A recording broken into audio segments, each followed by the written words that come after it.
Mike Moore Media. I'm talking to Rodney Cates, Director of Rockingham County Emergency Services, our 911 system here in the county. Rodney, always good to have you on the program. Welcome back. How are you? Good morning, Mike. I'm doing great. Great to be back with you all today. Always timely to talk to you, and we have a special fun event coming up for the kids on the Dan River this Saturday. Tell us about that. They do. Beginning Saturday, this Saturday, August 5th, there's a Youth Outdoors Day. It's sponsored by the North Carolina Wildlife Habitat Foundation as well as the Rockingham County Hunting and Wildlife Advisory Committee. It's an opportunity for children, grade levels 4th through 10th grade. They can come to the river and float down the river. Check-in is at 10 o'clock, and there's actually a sign-up if they go to rockinghamcountync.gov. And on the main page, if a person just wants to scroll down near the bottom, there's an August calendar. And if they look under August 5th, it's got the wording Youth Outdoor Day, and they can click on it, and it tells you there how you can sign up. But check-in begins at 10 o'clock, and again, it's for children grades 4 through 10th. They check in at 10. They get a free lunch at 11. I think it's a hot dog, chips, and a drink. Mm-hmm. And then they can get on the river at right around 12. They'll come in right at Madison Park, and they float just a little ways down the river to the Water Street access down behind Madison Rescue, where they'll come back off the river. So should be a fun event. It's scheduled to come back off the river around 3 o'clock, and we'll actually have a walk-through tonight, and we'll look at it and get all of our plans together to make sure it's a safe and fun time for everybody. But a good opportunity to utilize the river and see the enjoyment on the river, as well as learning about safety on the river and things that enable us to float these rivers in a safe and efficient manner. So great opportunity for the children this weekend. Mm-hmm. Yeah, I'm sure a lot of these kids have never had the opportunity to be on the river, particularly in this kind of setting, too, and have some supervision and all of that. Right, and again, it'll be good for the adults. I mean, it's geared toward the children, but then the adults can learn about the river and the safety on the river, so certainly a good avenue for everybody involved. Yeah. Let's talk about the safety aspect, and we've had some situations over the years, and one recently here in the county. When you get on the waters, lakes and the rivers here or anywhere, what are some precautions we should always take? A checklist, so to speak, Rodney. The number one thing is that personal flotation device. You know, Mike, I was on a vacation this past weekend, and my children and I were with an outfitter out of Banner Elk, North Carolina. We went whitewater rafting. The very first thing that they did when we were at the outfitter's facility, well away from the river, actually about 45 minutes away from the river because it was a bus ride to there, the very first thing they did at the outfitter's place was to fit us all for personal flotation devices. And we were told to keep those with us the entire time. They made sure that we put them on, and the outfitter stood in front of us and tightened them and made sure that they were snug, and they pulled on them. It didn't matter if you were a child or if you were an adult. They made sure that they fit you perfectly. So that is the key thing, is making sure you have that personal flotation device, that it's properly fitted to you, and knowing the weather. There were some storms that came through the area that we were in this weekend, and we had to stop for a little while. But then we were able to get back on the river. But knowing the weather and those weather features, what's going to impact us while we're on the water, whether it's the lake, whether it's the river, and just being as safe as we can the entire time. And keeping an eye on the weather, how important is that? Well, it's massively important because people get on the river, and we see it every year, and they start for an afternoon float, and then we have some storms that come up, and the lightning starts, and the wind gets up, and they even see a limb or a tree fall into the river, and immediately they want to get off the river, and that's certainly understandable. But had we understood those weather features or the potential for those weather features before we started that journey that day, perhaps we could have delayed it and ensured the safety of those people on the river, as well as those that then are tasked with going out and making that rescue off the river for those people that decide it's not where they need to be when those storms roll in. Mm-hmm, yeah, and again, that's tying up emergency personnel, and they may be needed for something else around the county. Just being prepared for things like that is so important. That's correct. Yes, sir. Okay. Tell us again if they want to sign up for that free tubing event on the river this Saturday. Where do we go for that? Just go to rockinghamcountync.gov, and on the main page that comes up when they put that address in, Scroll down to the bottom of the page. There's an August calendar. Look under August 5th. It'll say Youth Outdoor Day. Click on that, and it sends you right to the link to sign up for that. Okay, very good.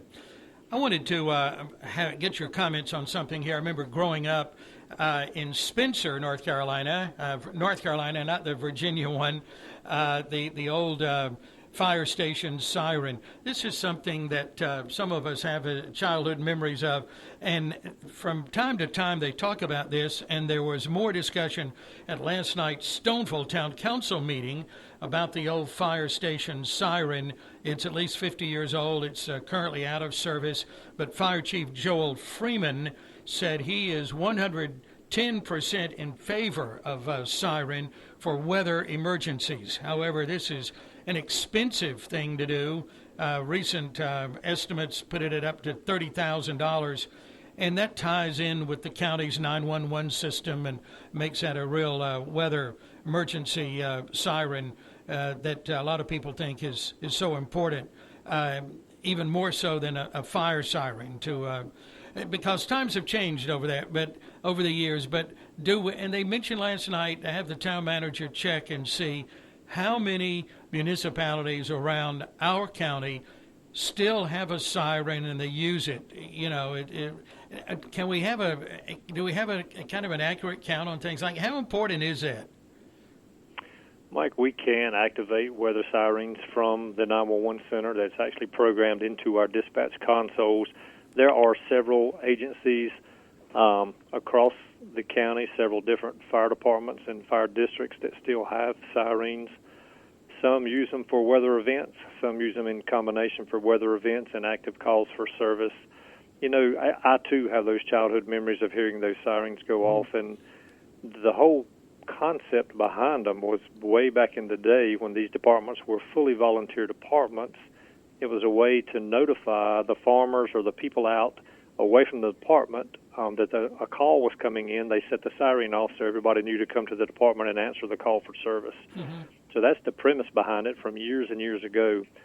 Technology now, from a call for service standpoint, if a fire department or gets a structure fire or a wreck call or they have to respond to a medical call, there are many methods of technology through smartphones and things of that nature that notify them.